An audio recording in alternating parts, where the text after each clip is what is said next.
তো রেডি হয়ে গেছি, আমি যাচ্ছি লাঞ্চে। লাঞ্চ আমাদের ইনক্লুডেড নেই, কিন্তু রাত হয়ে গেছে সুইমিংপুলে চান করে। লাঞ্চ আমাদের ইনক্লুডেড নেই, তো যাচ্ছি আমরা একটু বাইরে লাঞ্চ করতে, লাঞ্চ টাঞ্চ করে আসি। আর এই যে রেডি হয়ে গেছি আমি।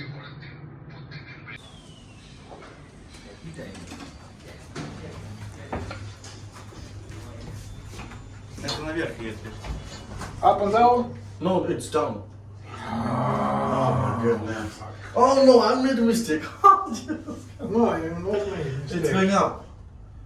I thought it would be going down. এটা হচ্ছে একটা রেস্টুরেন্টে, রেস্টুরেন্ট বিরিয়ানি খাবো, পাকিস্তানি বিরিয়ানি। হ্যাঁ, কোক নাও একটা, কোক নাও, কোক নাও খাবো, কোকা কোলা।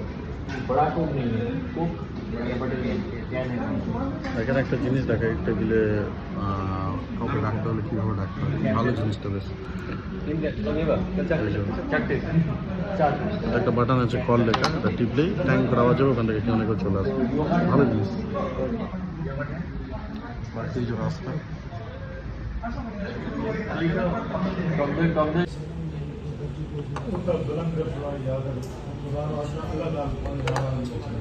রায়তা, বিরিয়ানি, এটা কিছু দিয়েছে সাথে খাবার। সেই লাঞ্চ করে বেরোলাম। আর পিছনে যে দোকানটা দেখতে পাচ্ছ দেখাচ্ছি, দেশি ধেড়ি, দোকানটার নাম হচ্ছে দেশি ধেড়ি, পাকিস্তানি ঢাবা, পাকিস্তানি হোটেল ঢাবা বলেছি, ধর তো পাকিস্তানি হোটেল রেস্টুরেন্ট, ভালো, খারাপ না। বিরিয়ানিটা খুবই একটু আলাদা রকম ছিল। ওই যে দেশি ধেড়ি ব্যাপক ছিল বিরিয়ানিটা, তো 12টা বেজে গেছে, বাট কোয়ান্টিটি অনেক বেশি ছিল।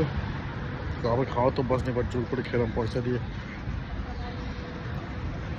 আর এখানকার গাড়ি তো কোনো কথা হবে না, ঠিক আছে, মারাত্মক গাড়ি, মাস্টাং ফাস্টাং রাস্তায় ঘুরে বেড়াচ্ছে, মাস্টাং হাজারে ফাজারে তো সব ফরচুনা গ্যাস নিয়ে এখানকার। অল্টো 800-এর মতো আমাদের ওখানে অল্টো এখানে রাখা, ঠিক আছে।